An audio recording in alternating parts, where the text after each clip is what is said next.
Welcome back to Every Note Counts, now with half the calories of a normal YouTube channel, but twice the carcinogens. This is the third installment of the video series we're doing on how to overlap pentatonic boxes with chord shapes within them, specifically the chord shapes you would find in the caged system.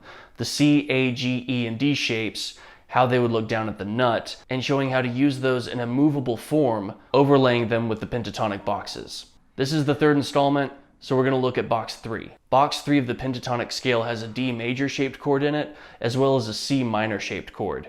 So here's box 3. Here's what a D major chord would look like within that box 3. And here's what a C minor shaped chord would look like within box 3. Now before we actually get into this video though, shameless plug! Please remember to like, subscribe, and click the notification bell if you'd like to know when new videos get released. Let's dive on in. Okay, so let's start off by looking at box 3 of the pentatonic scale. It's right here on the 10th fret. And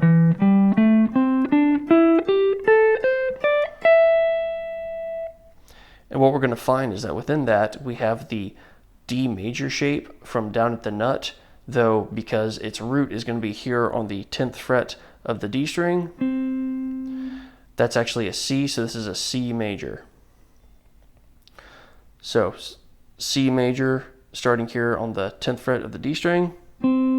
Next note would be your middle finger on the 12th fret of the G string. Next would be your pinky on the 13th fret of the B string. The last would be your ring finger on the 12th fret of the high E string. That can be kind of awkward to make though, so some people might just play partial chords, such as using just the D, the G, and the B string. For our purposes though, we're just going to grab the highest strings, kind of make that triad right there, that cluster of 3 notes. Also within box 3 you have this C minor shape.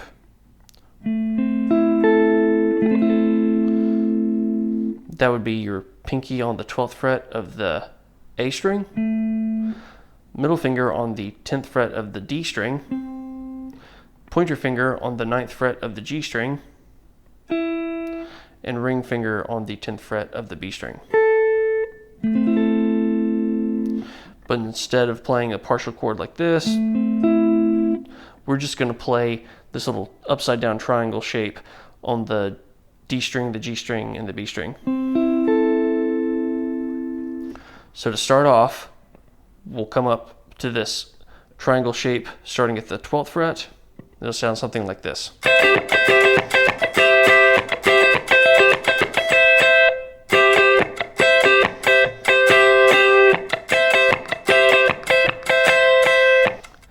And then come back down here to this C minor, starting on the 10th fret of the D string.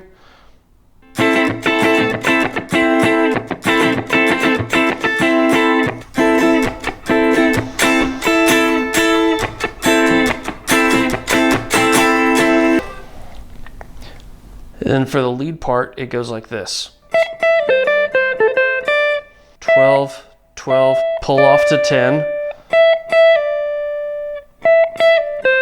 Down to the 13th fret of the B string. Back to the 10th fret of the E string. And then we're going to do that again. But land your pinky on the 13th fret of the B string. Come down to the 10th fret of the B string, back up to the 13th fret, back up to the 10th fret of the high E string. Now come down to the 12th fret of the G string, hit it twice and then pull off to the 9th fret, and then come back to the 12th fret, and then come up to the 10th fret of the B string, and then back to the 12th fret of the G string, down to the 9th fret of the G string. Come back up to the 12th fret of the high E string and do another 2 on the 12th fret and pull off to the 10. Down to the 13th fret of the B string. come back to the 10th fret of the E string, back to the 13th fret of the B string.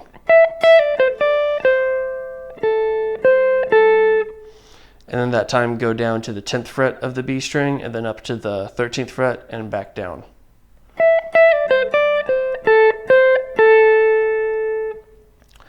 And then the 9th fret of the G string, 12th fret of the G string, 9th fret of the G string. Now we're going to come back to playing these little triangle-shaped chords, but this time between hitting them and muting, and you can use whatever muting rhythm you want. In fact, let's ignore muting altogether for this one. You're going to hit it, and then we're going to play a little bit of moving bass, except it's way up here, so maybe it's not bass. Moving melody. And then grab the 12th fret of the D string, go down to the 10th fret, and what I would do is actually use your ring finger for that. And that sets you up for the next chord. Then come to the A string and go from the 10th to the 12th fret.